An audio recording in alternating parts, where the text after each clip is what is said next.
O Senhor esteja convosco. Proclamação do Evangelho de Jesus Cristo, segundo Lucas. Naquele tempo, quando Jesus se aproximou de Jerusalém e viu a cidade, começou a chorar e disse: se tu também compreendesses hoje o que te pode trazer a paz. Agora, porém, isso está escondido aos teus olhos. Dias virão em que os inimigos farão trincheiras contra ti e te cercarão de todos os lados. Eles esmagarão a ti e a teus filhos, e não deixarão em ti pedra sobre pedra, porque tu não reconheceste o tempo em que foste visitada. Palavra da salvação.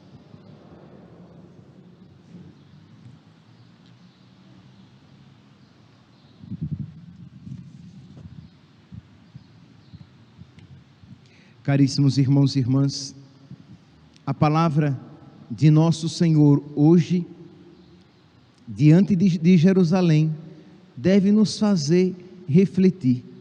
Jesus, que chega diante da cidade santa, da cidade de Jerusalém, e chora. É interessante que essas manifestações da alma de nosso Senhor não são tão comuns assim, principalmente de Jesus chorando. São poucas as passagens que mostram Jesus chorando. E por que Jesus chora ao olhar para Jerusalém? Porque Jesus diz: se tu compreendesses hoje o que pode te trazer a paz.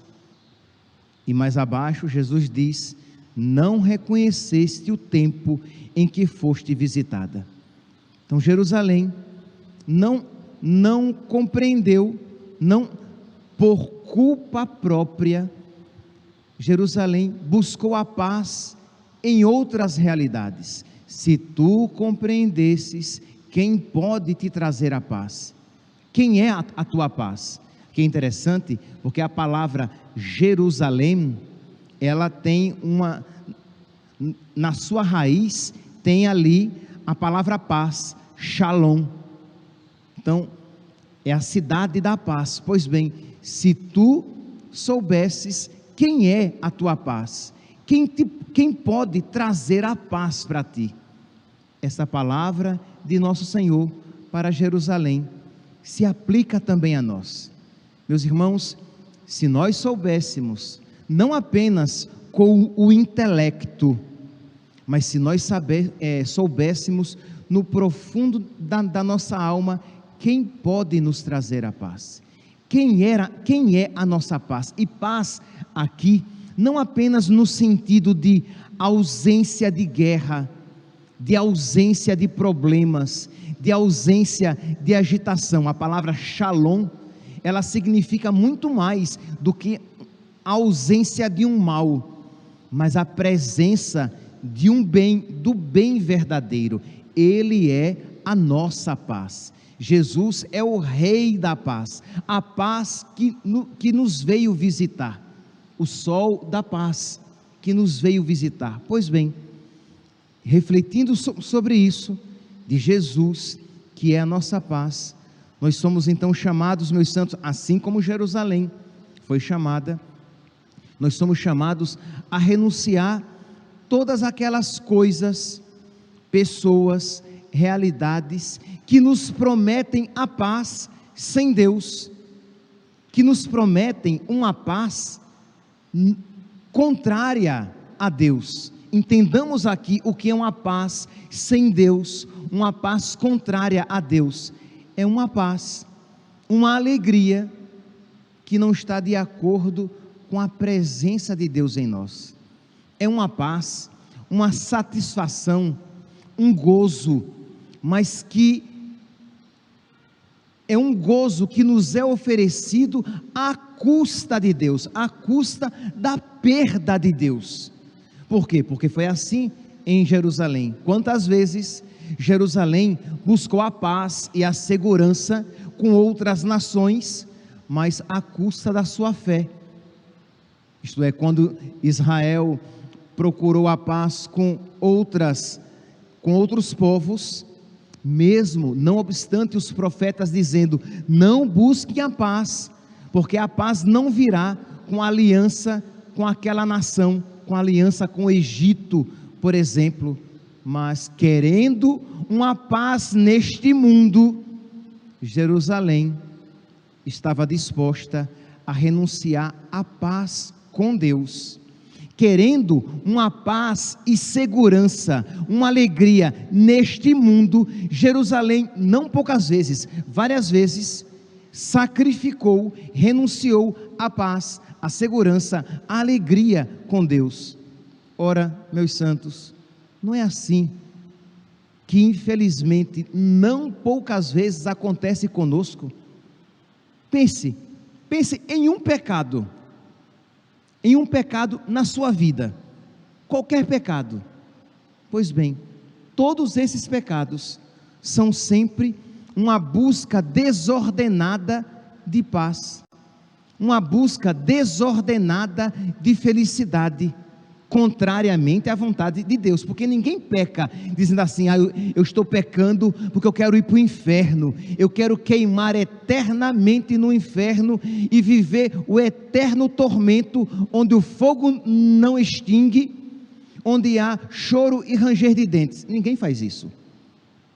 Quem peca está sempre buscando uma pseudo paz, uma falsa paz, uma pseudo-felicidade, uma falsa felicidade, em detrimento da verdadeira paz e da verdadeira felicidade que Deus nos promete, que dura para sempre, que é perfeita, mas que não se encontra perfeitamente aqui neste mundo. Então, às vezes, para que alcancemos a verdadeira paz, nós precisamos estar dispostos a sacrificar alguma coisa aqui na terra. Às vezes, para alcançar a verdadeira felicidade, nós precisamos estar dispostos a renunciar a alguma falsa ou transitória felicidade aqui na terra. Às vezes, para alcançar a verdadeira vida, nós precisamos estar dispostos a perder a nossa vida aqui na terra, porque diz Jesus: porque quem quiser salvar a sua vida, vai perdê-la, mas quem perder a sua vida por causa de mim, vai ganhá-la. Então, meus irmãos, percebe que, ouvindo esta palavra de Jesus, dirigida para Jerusalém, nós precisamos aplicá-la a nós, e pedir a nosso Senhor, que nos dê a fé necessária, para que estejamos dispostos a renunciar a alguma paz, a alguma segurança, a alguma comodidade, a alguma felicidade que esse mundo possa oferecer, mas para que não percamos a verdadeira paz, a verdadeira segurança, a verdadeira alegria que Deus nos promete. A primeira leitura de hoje, retirada do livro dos Macabeus, nos mostra uma realidade semelhante, mas agora um exemplo a ser seguido. Diz aqui, estamos no primeiro livro dos Macabeus, no capítulo 2, diz que Antíoco Epífanes, ele queria estender o seu reino, estender as suas leis em todos os povos por ele dominados. Pois bem, então Antíoco Epífanes estava impondo que todos os povos, inclusive os judeus, renunciassem às suas leis sagradas, renunciassem à sua religião e abraçassem aquilo que ele, Antíoco Epífanes, aquele rei humano, aquele rei mau, estava propondo. E diz então, naqueles dias, os delegados do rei Antíoco, encarregados de obrigar os judeus à apostasia, o que significa o que aqui? A renúncia das suas leis, a renúncia da fé. Então Antíoco mandou alguns emissários seus, delegados seus, para que obrigassem os judeus a abandonar a sua fé, para que obrigassem os judeus a renunciar às suas leis, para que obrigassem os judeus a renunciar os seus valores e os seus princípios e abraçassem os princípios dele.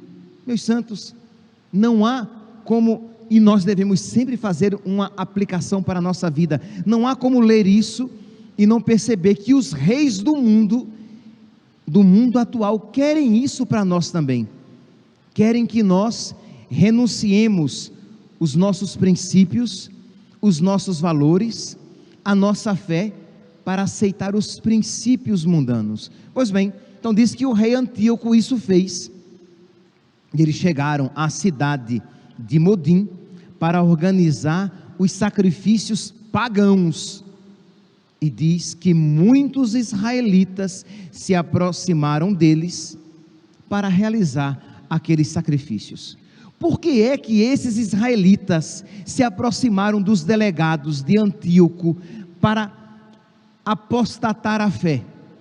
É porque eles criam, eles tinham fé naqueles deuses pagãos? Não! Os judeus, estes que se aproximaram dos delegados do rei Antíoco, que se aproximaram para fazer o sacrifício, eles não tinham fé nos deuses pagãos, mas eles eram covardes. Eles não estavam dispostos a pagar com a própria vida ou com os próprios bens a sua fé. A pergunta é: a sua fé? Porque nós muitas vezes deixamos na teoria e não colocamos na prática da vida. A sua fé é mais importante do que os seus bens? Se você precisasse pagar com os seus bens a sua fé, para que você nunca a perdesse, você estaria disposto a pagar para ter fé com todos os seus bens? Deus vale mais do que todos os bens que você possui. Entende? Porque nós muitas vezes criamos teorias e aí ficamos com a fé por demais teórica e não a encarnamos na nossa vida. Pois bem, esses judeus, eles queriam continuar crendo, mas para não ter problemas, mas para não serem perseguidos, mas para não perderem a paz no mundo, eles logo se aproximaram e disseram: eu vou lá, eu vou oferecer o sacrifício, porque eu não quero problemas, eu quero ter uma vida tranquila.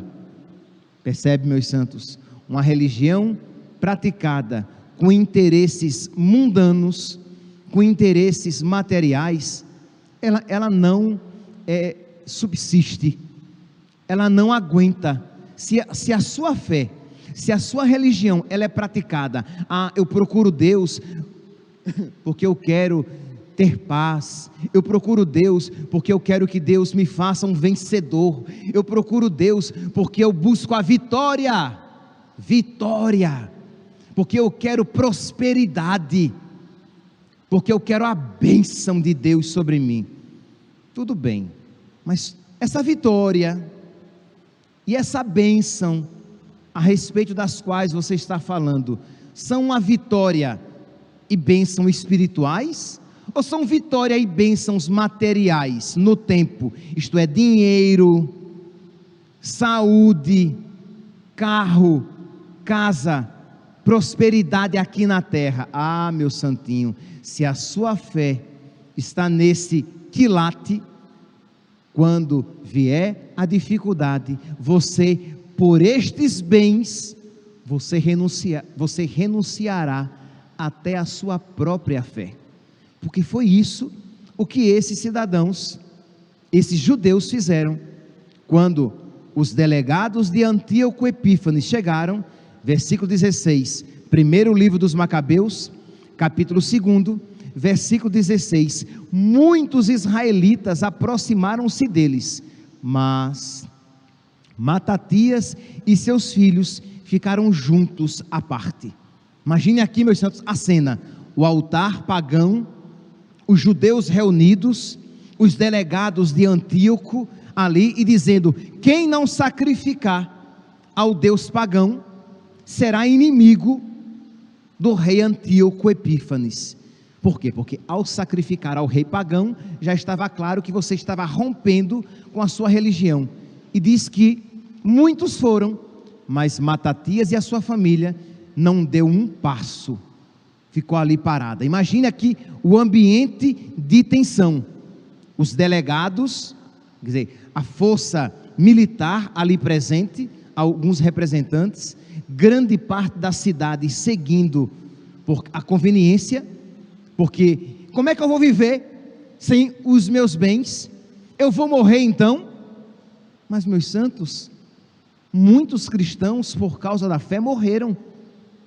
O problema é que nós nos acostumamos com a fé burguesa, com a fé descomprometida, com a fé light, com a fé que não custa muita coisa. Então, ter fé assim, tá bom. Se para ter fé significa apenas ir à missa aos domingos, fazer um sinal da cruz e saber algumas orações, tá bom. Mas se para ter fé eu vou precisar perder o meu dinheiro, se para ter fé eu vou precisar tornar a minha vida complicada, se para ter fé eu vou talvez até perder a própria vida, não. Para ter fé assim eu não quero não. Pois bem, mas eram assim que viviam os nossos irmãos. Os nossos irmãos na fé, isto é, os cristãos que eram perseguidos e que celebravam às escondidas nas catacumbas.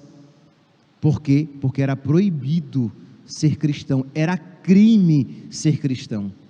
Então, meus irmãos, nós precisamos pedir a Deus que nos conceda a têmpera dos mártires, a fé dos mártires, porque se necessário for, nós estaremos dispostos a renunciar tudo, mas não renunciar a Deus, a perder tudo, mas não perder a nossa fé, a negociar tudo, mas não os nossos princípios, nem os nossos valores.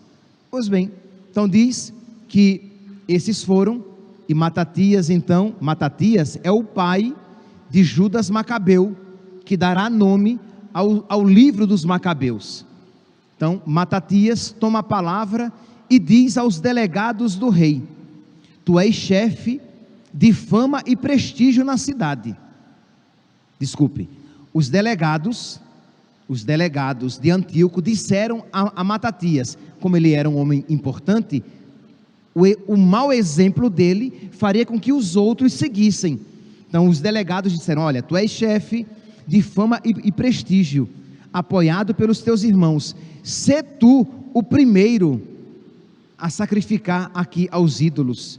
E Matatias responde: ainda que todas as nações incorporadas ao império do rei passem a obedecer-lhe, apoiando a religião, abandonando a religião de seus antepassados e submetendo-se aos decretos do rei, eu e meus filhos e meus irmãos continuaremos seguindo as alianças da nossa lei, a aliança dos nossos pais.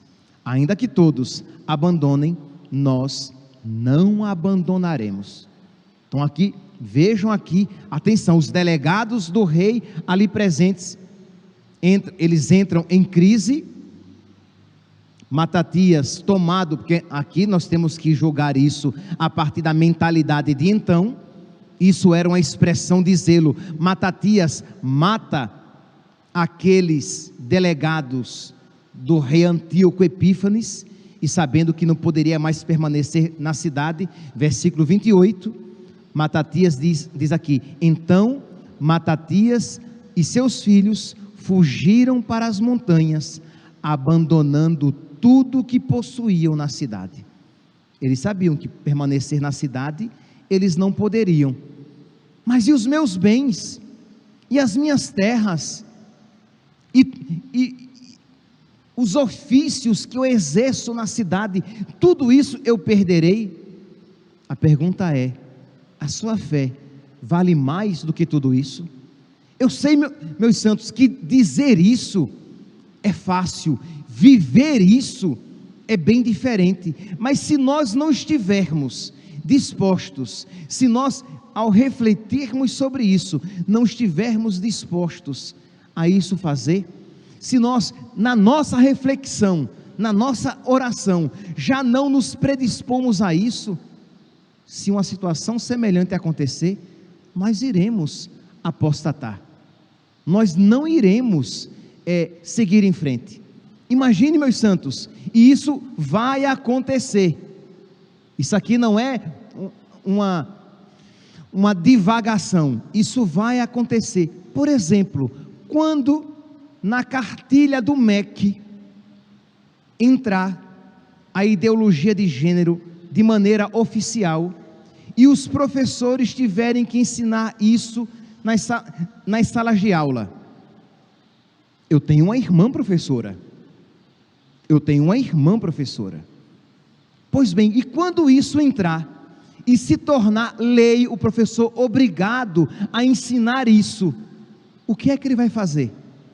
Ou ele vai continuar ensinando e vai renunciar à sua fé, ou ele vai precisar perder o seu emprego para preservar a sua fé. E quando um médico que trabalha numa emergência, ele for obrigado a praticar o aborto, e quando um farmacêutico for obrigado a prescrever ou a compactuar vendendo anticoncepcionais, percebe, meus santos, já existem agora profissões que, para serem exercidas, você está colocando em risco a sua própria fé.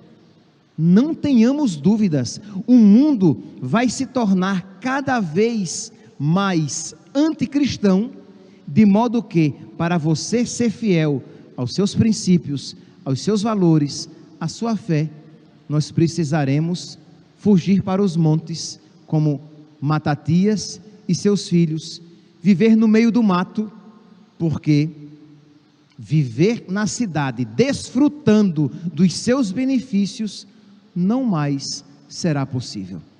Continua aqui no versículo 29, o versículo 28 diz que Matatias e seus filhos fugiram para os montes, deixando todos os seus bens.